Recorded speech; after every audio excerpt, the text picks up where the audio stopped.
I would like to invite Yusuf to speak from an entrepreneur and a startup perspective, how they're able to use cloud to help them to scale the business and create a different business model. And now, obviously, I mean, they are a Sri Lanka partner, and they are here in Bangladesh to share with you some of the best practices where, you know, a lot of the entrepreneurs here in Bangladesh could leverage. So over to you, Yusuf. Thanks, Rina. I'll stand over here so that maybe your necks will not be in that direction. Okay, so let me introduce myself very quickly. I'm a part of Brandix i3, which is a subsidiary of the Brandix group. Some of you all here may have heard of the Brandix group. It's one of Sri Lanka's largest exporters, and it's one of the leading apparel manufacturing companies in the region. So I have enterprise insights from the Brandix group to share with you, also on cloud. But I also have experience from my own career in the past where I have been in management consulting, and I have seen sort of the challenges that business owners have. So let me share a few stories with you.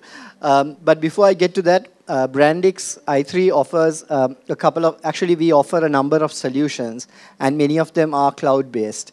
The ones I'd like to bring to focus here are the Axela Apparel ERP. That's something that runs on the Microsoft stack, and we are offering that with an Azure option for customers globally. The next area which we use is, of course, the Power BI solution suite. So that's a great example of how data that's lying around everywhere can be utilized to make good business decisions. The other cloud-related solutions, I mean, we use a wide variety of them. We use Salesforce.com for our own use, and we also have a number of customer products which we offer. One example of this product, which I'm just going to mention, is something called an incident review system. So imagine if you have a factory or you have a hospital or something like that, and something is not the way it should be according to the best practices. So for example, a particular oxygen level required for some particular requirement is not in place. It's not dangerous, but how do you tag that? So we have a solution that covers that area. So the interesting thing there is many organizations, and I'm taking this as just one example of a product, many organizations would not be able to take on new products if they are unable to if they have to go through a lengthy process to implement this. So the number one upside really of cloud from the business owner's point of view and from the sort of the shareholder's point of view is the speed. Now, some of us are, I mean, the majority of us here have some kind of IT background, but I don't know if anybody has tried to set up a Linux Samba server from maybe 10 years ago.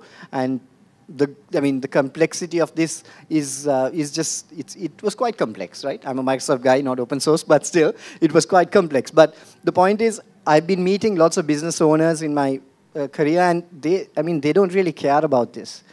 They don't want to know. I mean, they're not just interested. You walk into their room there, and they're like, oh my God, this has got X GB RAM. It's 3 times faster than it was. And they're like, so what, right? So business owners don't want to spend their money on the functionality, on the specs. They want to spend their money on peace of mind, right? So I'm just going to take you through 5 very quick areas which are really great motivators for business owners from a cloud perspective. The first thing is it's simpler, right? It's just a switch. If you are selling a software as a service product, you can get new instances overnight. So if you have a cloud ERP, you know that that guy already has other customers. He does this very, very well, right? This is his business. Now, for example, you don't give the maintenance guys in your business the job of wiring the whole building, right? Because they are not the experts at this. Similarly, when you go for an application, if you want a best-in-class application, you go to people who do it well. So sometimes in our part of the world, for example, having great IT people is not something that you can take for granted. So why would a manager, a senior manager whose business is actually finding out, let's say in the apparel industry, he needs to know what Kim Kardashian is wearing so that he needs to know how his customer is going to be able to be served, right? So that's where he wants to spend his time.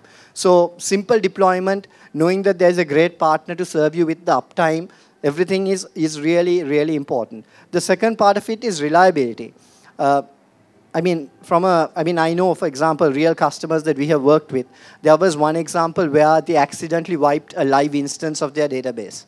It was an accident, right? But the fact was, these things happen. But when you have a cloud instance, anybody who is using Office 365 right now, I have made presentations. I have spent a lot of time on it, right? And then I've gone to my boss, and my boss has said, hey, I don't think this slide looks right, right? Why don't you go and take that out, right? And I go and take that out, save it, come back, make the changes, come back. Hey, what happened to that slide? Why do you take it out, right? So fairly recently, I was able to roll it back, right? And get, it doesn't cause me stress. I don't have to build it up. And that's just one person's time. But you can imagine if somebody has to put back a system, and some of you gentlemen are from very large organizations here.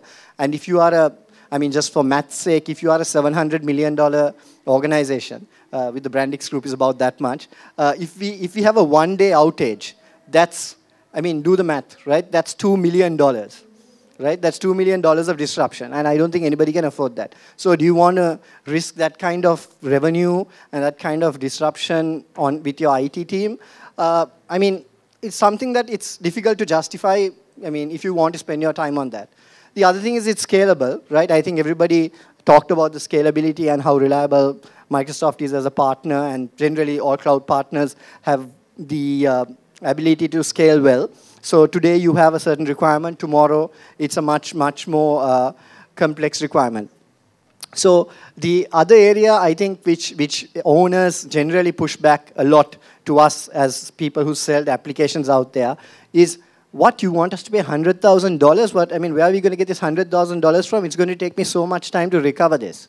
Right? So everybody is going down the operational expense model, right? So Microsoft is now actually maybe in the long term earning more from us as customers. Before they used to buy an Office license at $300, now probably over the lifetime they've got a customer. But it's easier for us on our pockets, right? So we don't have to be committed to, say, version 1 or version 5 and live with version 5 for the next 5 years without making a big investment.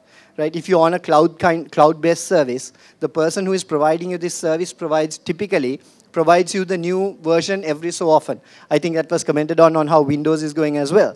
So again, this is a complete no-brainer. Why would you upset your cash flow, or why would you invest, or take out, pay financing to invest in IT that is going to be out of date maybe in 5 years? So when you are on a pay-as-you-go model, you still have a way of actually testing it out and deciding where you want to go with this. So this is another thing that's very attractive to business owners when you look at it from this point of view.